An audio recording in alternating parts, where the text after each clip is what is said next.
often happens where in research and data analysis, we get data that kind of fall on a linear path. And in the case where a linear regression would be appropriate, but there are other times we don't get stuff like that. There are other times we get things that look like this, where clearly a linear model would not be appropriate in describing the relationship between x and y. And there might be another model, a nonlinear model, that's more appropriate. So anyway, that's kind of the motivation for for this lecture. So let's start it out. What we want to do is we ultimately want to take a look at y equal b0 plus b1 x1 plus b2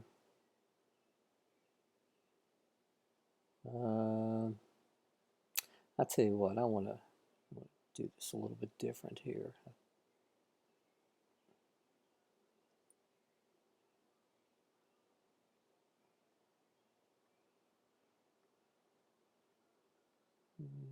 B sub k x sub I raised to the k power. I'll tell you what, I'm going to actually, let's look at this model starting out. Yeah, okay, I'm sad now. Bear with me. Okay, now what we looked at last time was where we had a linear model, so we were examining this model. We could examine a quadratic model. Guess that should be B1.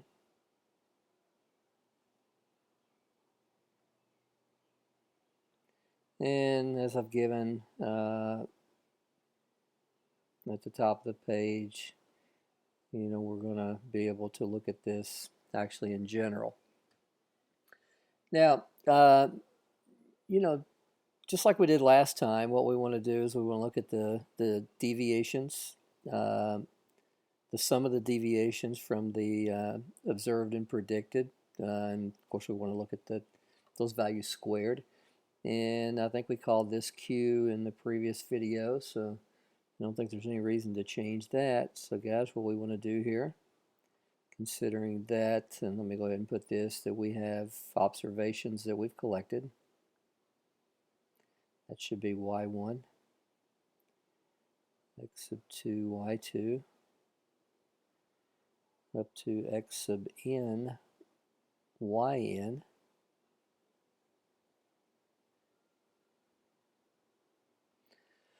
So that's where the n comes in the summation. We've taken n measurements, well, n ordered pairs.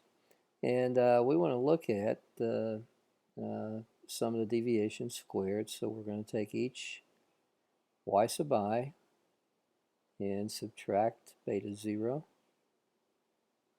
plus beta 1 x sub I. We're going to run out of space here. So we're going to need b sub k x sub I raised to the k power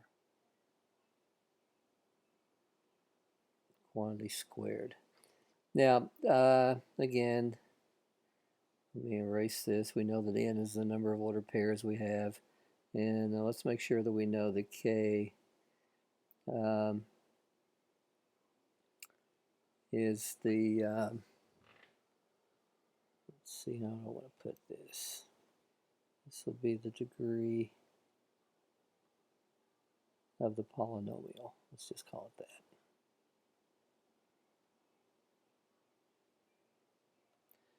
So guys, if we seek to create, which we're going to in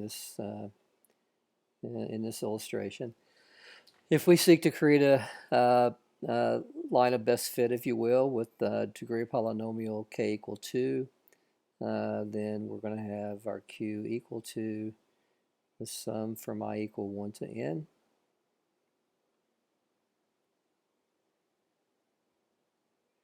Getting ahead of myself. Of y sub I minus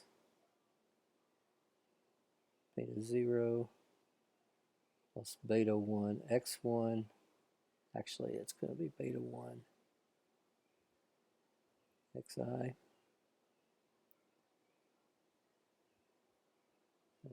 plus beta 2 x sub I squared. There we go. Of course, again, we're going to square that.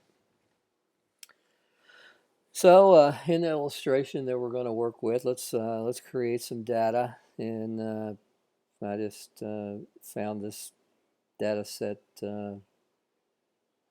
somewhere. I think I found it in an old algebra book, actually. I forget actually where I did find it. So let's say we're looking at x's from 0, 1, 2, and 3. And x, the y value for the first x is 2.1. For x equal 1, y is 7.7.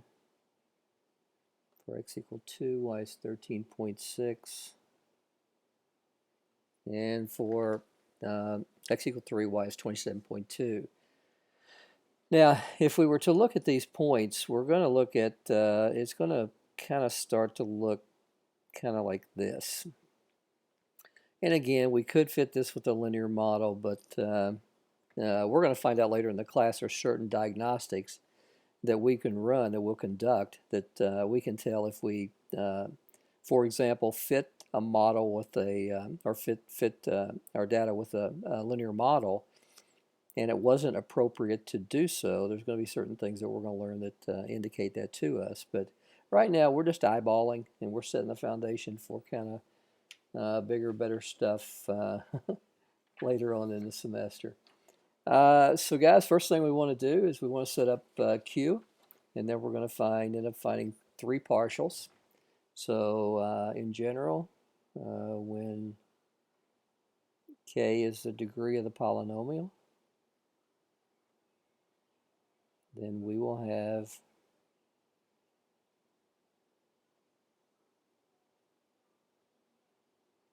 k plus 1 partials. So guys, in our case, we want to look at the situation where k is equal to 2. So we're going to have k plus 1 will be equal to 3 partials. The partials that we're going to look at, we'll look at the partial of q with respect to b1. I'm sorry, b0. We'll look at the partial of q with respect to b2, b1, and the partial of q with respect to beta 2. And it's clear to see that if we had, you know, k because of the beta 0 term, if we had k, we would need k plus 1 partials. All right, guys, let's do it. So first thing we need to do is we need to set up Q. And let's see, I've got the data set written down here. So the first thing we would have is we would have the y value minus beta 0 plus beta 1 times 0 plus beta 2 times 0 squared. Now guys, I know this is all redundant, but sometimes I think it helps to see these things written out. For the second order pair, we have what, 1 comma 2.7. I think that's what we said, right? Yeah, 1 comma 2.7.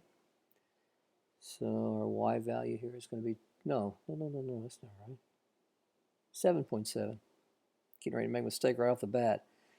Then I get down at the very end and my numbers are off and I can't figure out why. So that'll be a good thing about our face-to-face meetings, is you guys will be able to keep me Keep me honest. All right, so guys, clearly our second part, or I hope you keep me honest. All right, guys, the third term here, we have observed value 13 point, observed y 13.6, and I think our x was 2. Let me check on that. Yeah, so 1, 2, 3. Duh. Beta 1, 2 plus beta 2, 2 squared. And I know we all know that 2 squared is equal to 4. But I want to write this out so you guys can get this in your notes and not make that mistake. Guys, our x value here is 3. And I'm going to assume everyone's caught on by now, which I'm sure you probably have. So that's our last term. Now, I'm not going to expand Q, but it would be easy to do. And I wouldn't expand it. The only thing I may do is rewrite the terms and write this as 2.1 minus beta 0 minus beta 1 times 0 plus, well, minus beta 2 times 0. But actually, this is going to work out pretty nicely because all this stuff is going to cancel. Yeah. Okay, so our partials are going to be pretty easy for that for that particular term. All right, guys. So let's set up our first. So we've got we want to look at our partial Q with respect to beta 0. So I've got negative 2 times. So we're going to have 2.1 minus beta 0.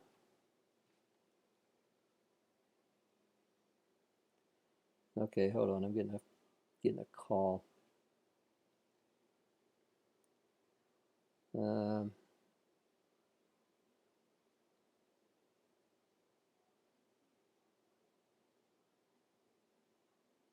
Okay, hold on just a second.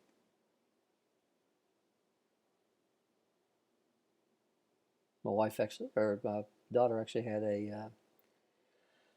her dance rehearsal tonight for her dance recital this weekend. So I'm home putting up videos, and they're at the dance recital. All right, guys. So we got minus 2. The next term we're going to have 7.7 minus beta 0 minus beta 1 minus beta 2 minus 2 13.6 minus beta 0 minus 2 beta 1 minus 4 beta 2, and finally minus 2 27.2 minus what do we got? Beta 0 minus 3 beta 1 minus 9 beta 2. I think. Yes. All right, guys, putting all this together. Let's see, we're going to get, so what we'll do for the constant terms is we'll take negative 2 times 2.1, negative 2 times 7.7, and so on and so forth. When I put that in my calculator, I get negative 101.2. Check me, keep me honest.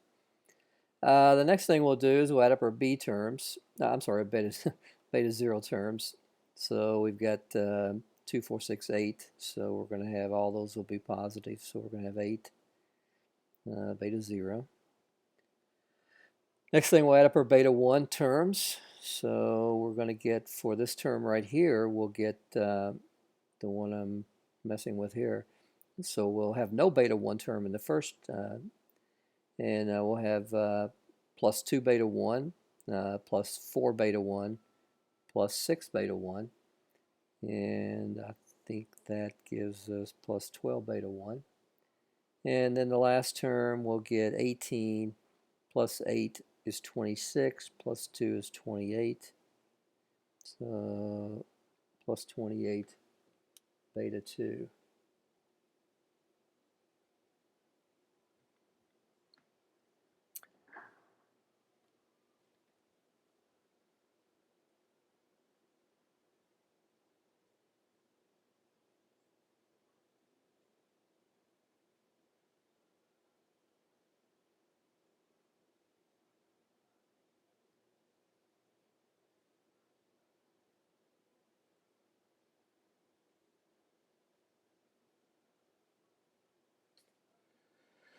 Okay, next thing we'll do, take the partial of q with respect to beta 1. And with respect to beta 1, the first term is going to go away because we don't have a beta 1. So the second term, we're going to get negative 2.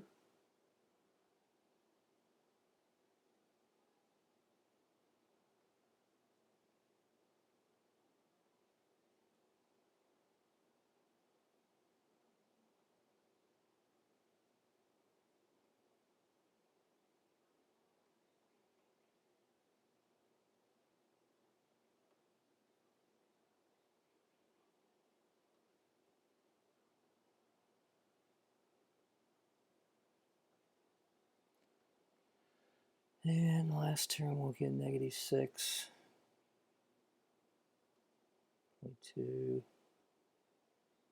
minus beta 0 minus 3b1 minus 9 beta 2. And I've already worked this one out. Negative 233 plus 12 beta 0 plus 28 beta 1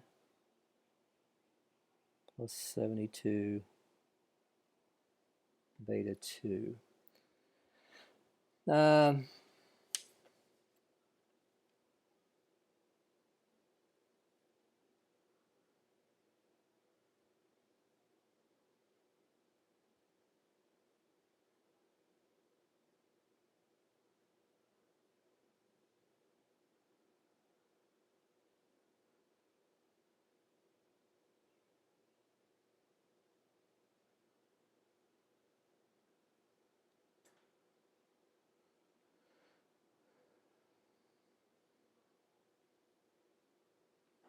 Okay.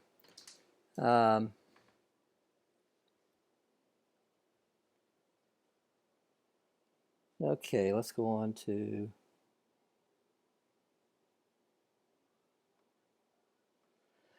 the partial q with respect to beta 2.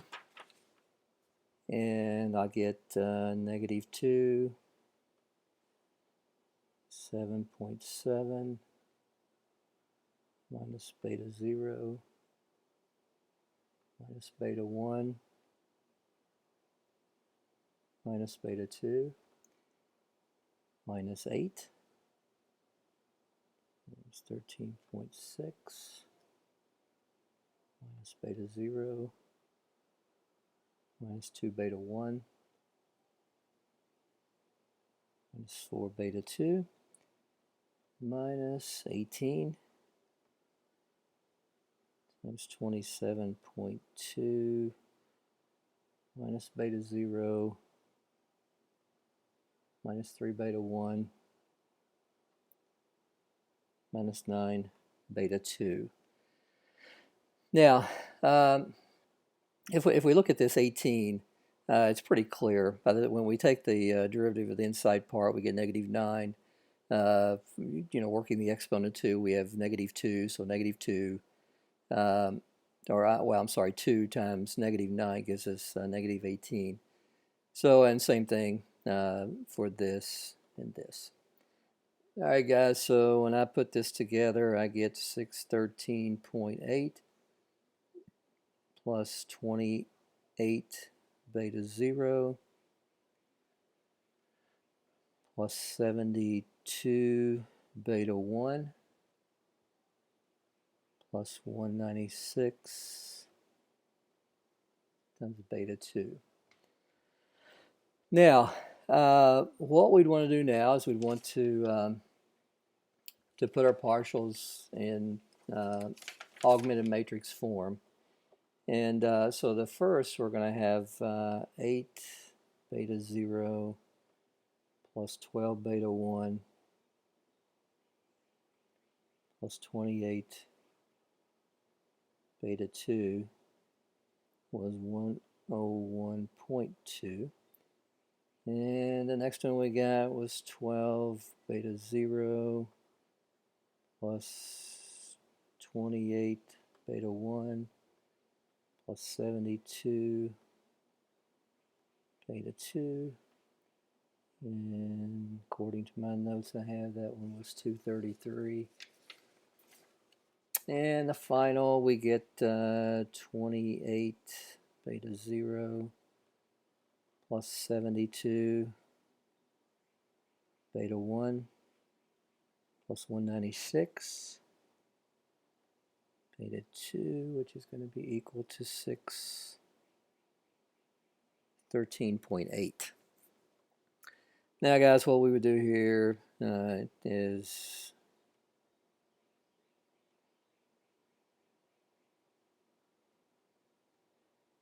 or at least the way I would solve this. So,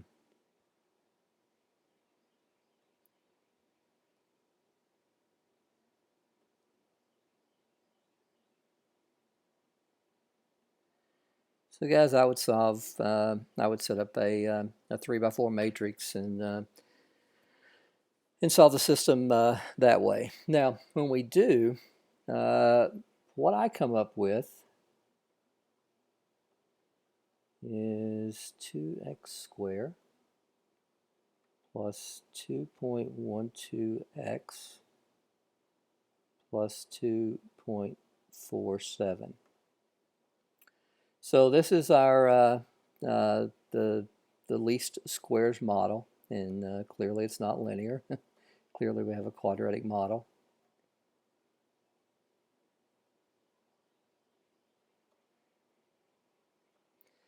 Now, what I want to do now is I want to get out of this, and let me go through my notes here and find the data that we're looking at. And I want to show you how that we would handle this on R.